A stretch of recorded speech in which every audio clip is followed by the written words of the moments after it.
Hello, everybody. My name is Christopher Saunders, and this is the Connecticut Sports Talent Show. We talk all things talents in Connecticut.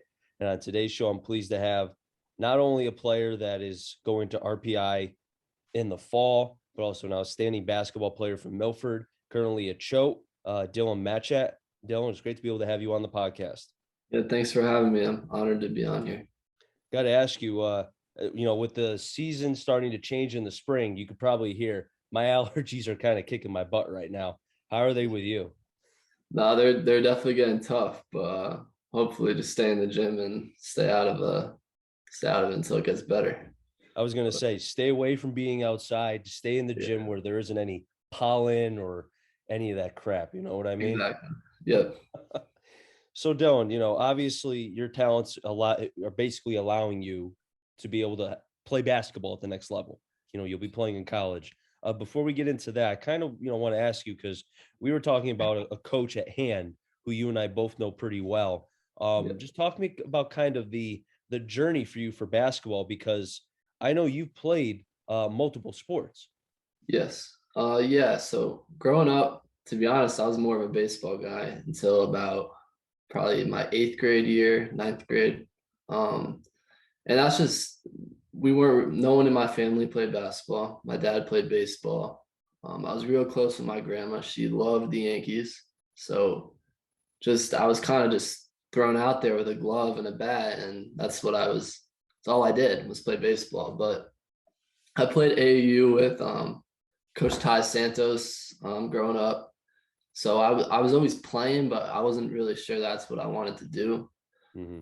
Um, and then my eighth grade year, I started playing with Sean Mobilio for Mobilio's Fitness. It was just a little town team, and yeah, I just that's he pushed me and he saw something in me and just told me to keep going with it. And um, I started to we started winning and I started to love it, and I knew that's what I wanted to do. Sort of took over baseball for me and really just became my passion.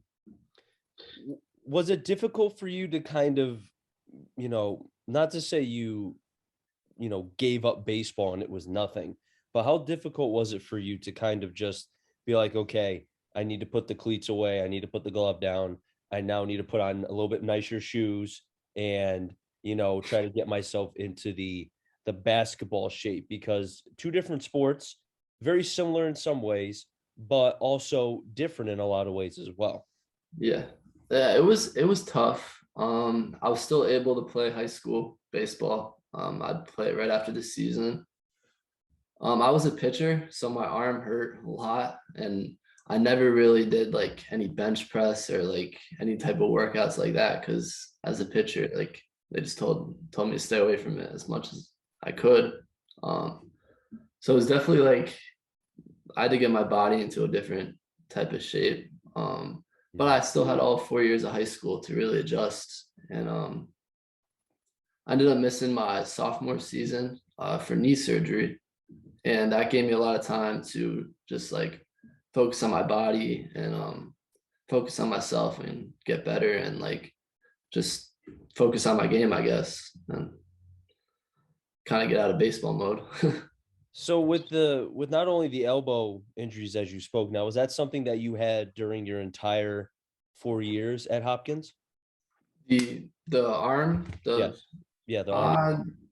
uh not really. That just came and go. It'll just be sore here and there. Okay. I'm just pushing. So, we'll just add that for a second. So with that plus the knee, I mean, that had to be something where every athlete kind of has either physically or in the game mentally trying to make sure because any sport you play, there's going to be adversity. And it sounds like for you, it was a lot of the injuries. How were you able to kind of overcome that being a multi-sport athlete? Yeah, so I had a lot of support around me. At Hopkins, Coach Erico, he's the man. He's awesome. Really thankful I was able to play for him, and he was always there supporting me. Because it was tough. My sophomore year, I didn't touch the court. I got hurt in the first game of the season or second game of the season.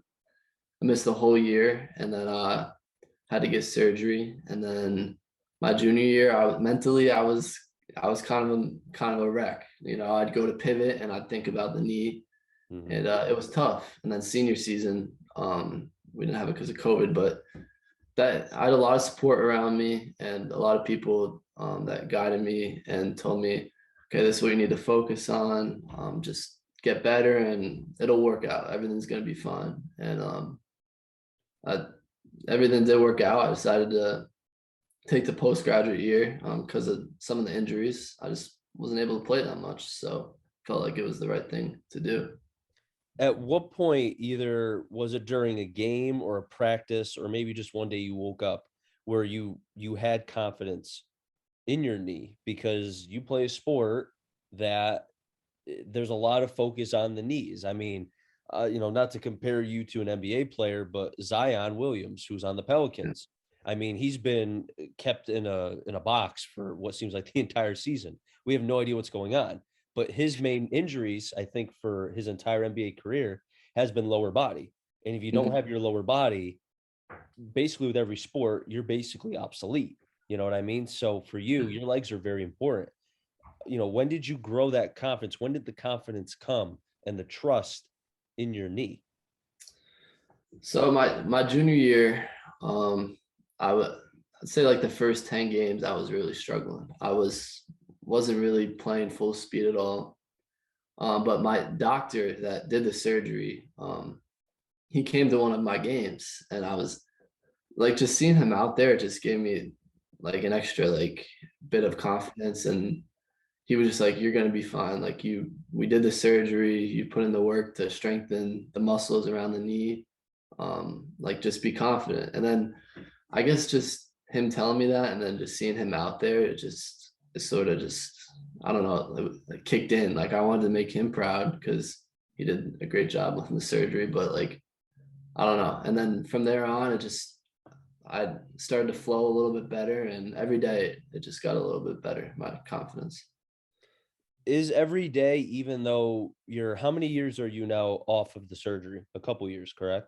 3 years, yep. 3 years. So do you still wake up, either every day, every other day, whatever the case may be, where not to say you're worried about re-injuring the knee or anything like that, but there's going to be that thought in your mind about, okay, like the knee injury happened, y- you know, who knows what could happen in the future, but you want to make sure you take the proper precautions.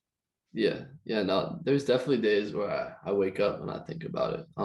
There's days where it's sore and it's because everything that's going on with it just gets sore and Mhm.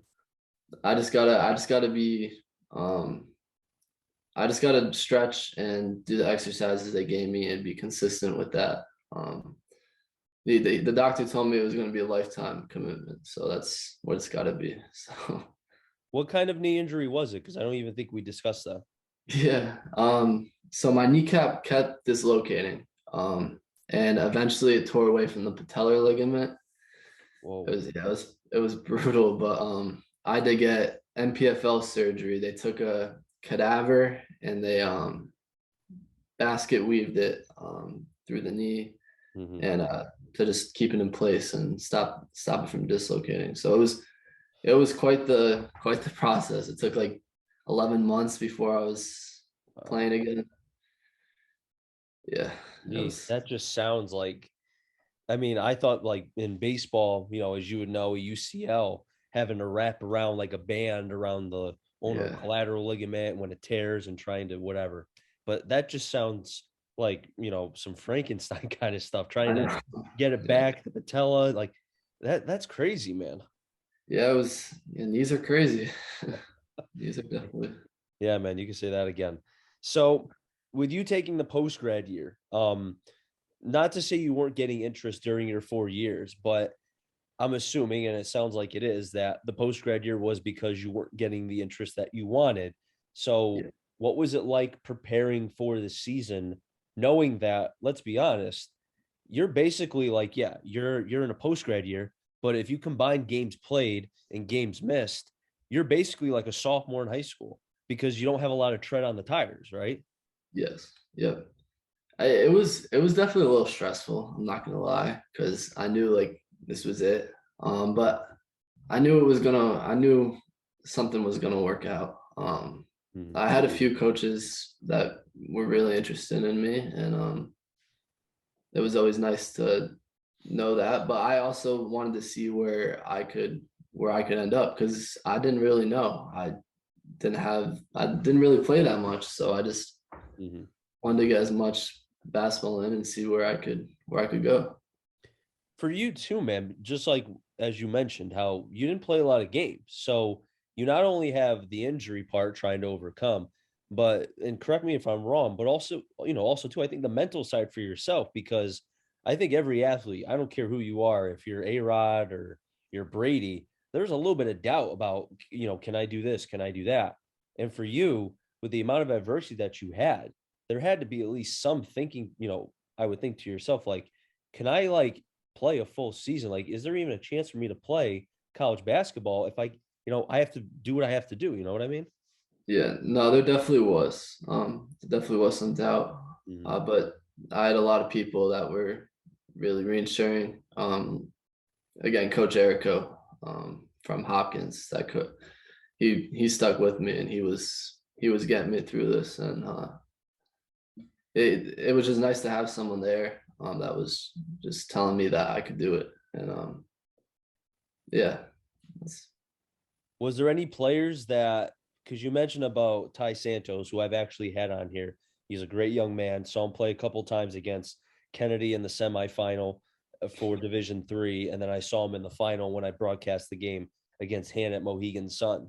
And I don't know if was talking to you during your rehabilitation, trying to come back from the injury, but was there any coach? I know you mentioned one coach, but were there any coaches or players in particular that you want to mention that were really kind of with you every step of the way? um uh yeah, some of my teammates at Hopkins, Armand Hyder, he just had a great senior year at Hopkins. He was there. Michael Lau is another kid. He's playing football up at Hamilton now, but they were always there with me, and they were always supporting me. And then I had a lot of friends too, not necessarily teammates that were really good. And it's good to have that support too, especially with all, like, like we've talked about, between, getting through a season injury free, but also mentally trying to stay as positive as you can. And speaking of that, your post grad season, talk to me about how that went. It went well. You know, it playing going from not really playing that much to Class A. I mean, every night was a battle. Like it was a grind. So it was Hmm. played against lot of great competition, and it was really fun. Coach Dawson at Choate, he knows the game like crazy, so I learned a lot. And then our teammates, I wish we could have played. We had 5 postgrads. I wish we could have played with each other for more than this year. I think we really could have been special if we really got to know each other really well.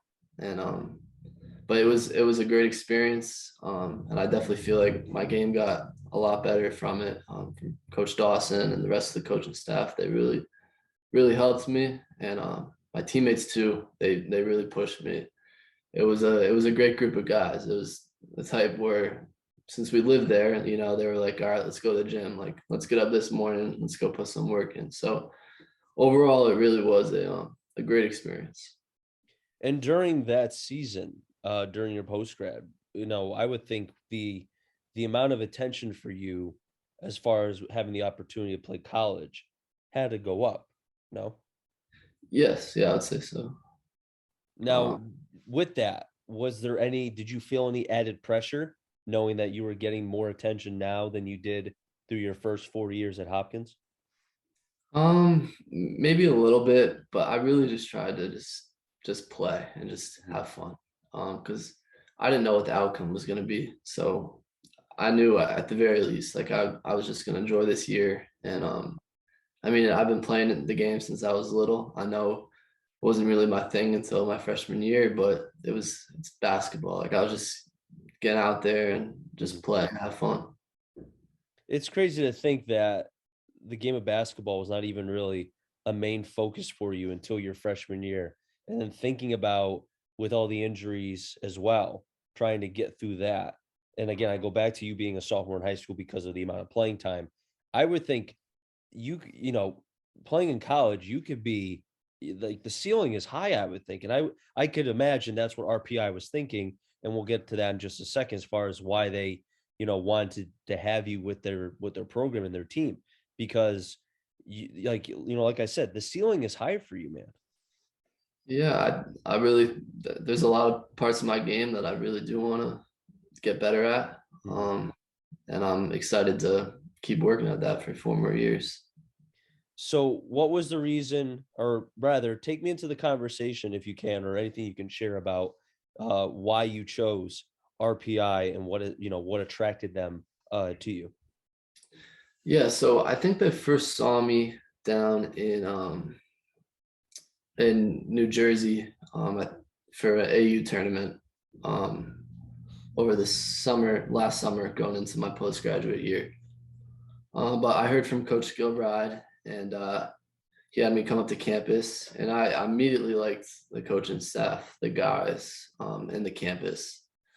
And then I wasn't really sure I wanted to do engineering, so that because it's Mm. an engineering school, so that was a little daunting. Not gonna lie, kind of scared me a little bit, but they talked to me. They were great. They told me all the options. So I applied for the business school, and I got in.